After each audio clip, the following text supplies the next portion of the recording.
নমস্কাৰ এই মুহূৰ্তত জনাইছো অসমৰ প্ৰত্যেকগৰাকী ছাত্ৰ ছাত্ৰীৰ বাবে আহি গৈছে এটা সুখবৰ মুখ্যমন্ত্ৰী নিযুক্ত মইনা আঁচনিৰ জৰিয়তে ছাত্ৰ ছাত্ৰীসকলে লাভ কৰিব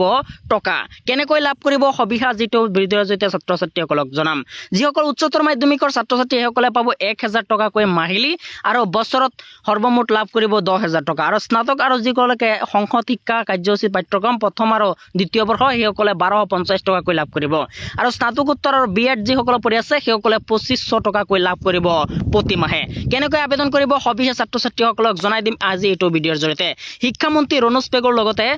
মুখ্যমন্ত্ৰী হিমন্ত বিশ্ব শৰ্মাই এই কথা ঘোষণা কৰি জনাইছে যে 1,60,000 ছাত্ৰ ছাত্ৰীয়ে অৰ্থাৎ 133 কোটি টকা বিতৰণ কৰা হ'ব ছাত্ৰ ছাত্ৰীক আৰু 2025-26 বৰ্ষৰ 4 লাখ ছাত্ৰ ছাত্ৰীলৈ এই নিযুক্ত মইনা আঁচনিৰ সুবিধা প্ৰদান কৰা হ'ব ছাত্ৰ ছাত্ৰীসকলক ইয়াত কৈছে অসমত স্থানীয়ভাৱে বাস কৰা ছাত্ৰ ছাত্ৰীসকলে হ'ব লাগিব নিম্নলিখিত পাঠ্যক্ৰম গ্ৰহণ কৰা ছাত্ৰ ছাত্ৰী হ'ব লাগিব কোনসকল ছাত্ৰ ছাত্ৰীয়ে লাভ কৰিব জানি লোৱা উচ্চতৰ মাধ্যমিকৰ স্নাতক আৰু স্নাতকোত্তৰ পাঠ্যক্ৰম যিসকল পঢ়ি আছে সেইসকলে লাভ কৰিব আৰু নতুন শিক্ষানীতি 2020 ৰ দিনত সংহত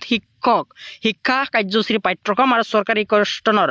স্বপুঁজিৰে গ্ৰহণ কৰা পাঠ্যক্ৰমত ছাত্ৰ ছাত্ৰীসকলে লাভ কৰিব এই টকা আৰু কোনে আঁচনিখন সুবিধা লাভ নকৰে সবিহে জানি লোৱা ইয়াত কৈছে বিবাহিত ছাত্ৰী স্নাতকৰ বা বিএড শিক্ষাৰ্থীৰ বাদে আৰু চাকৰিয়াল বিএড ছাত্ৰীৰ বাদে সকলো ছাত্ৰ ছাত্ৰীয়ে লাভ কৰিব টকা আৰু মন্ত্ৰী সাংসদ আৰু বিধায়কৰ কন্যাই লাভ নকৰে এই পইচা ডক্টৰ বাণীকান্ত কাকতি স্কুটি লাভ কৰা ছাত্ৰীও নাপায় এই পইচা আৰু ব্যক্তিগত শিক্ষানুষ্ঠানৰ ছাত্ৰীও লাভ নকৰে এই সুবিধা ইফালে কৈছে সামাজিক প্ৰভাৱ উচ্চ শিক্ষা ছাত্ৰ ছাত্ৰীৰ নামবৃত্তিৰ বাবে এই পইচা প্ৰদান কৰা হ'ব আৰু বাল্য বিবাহ তথা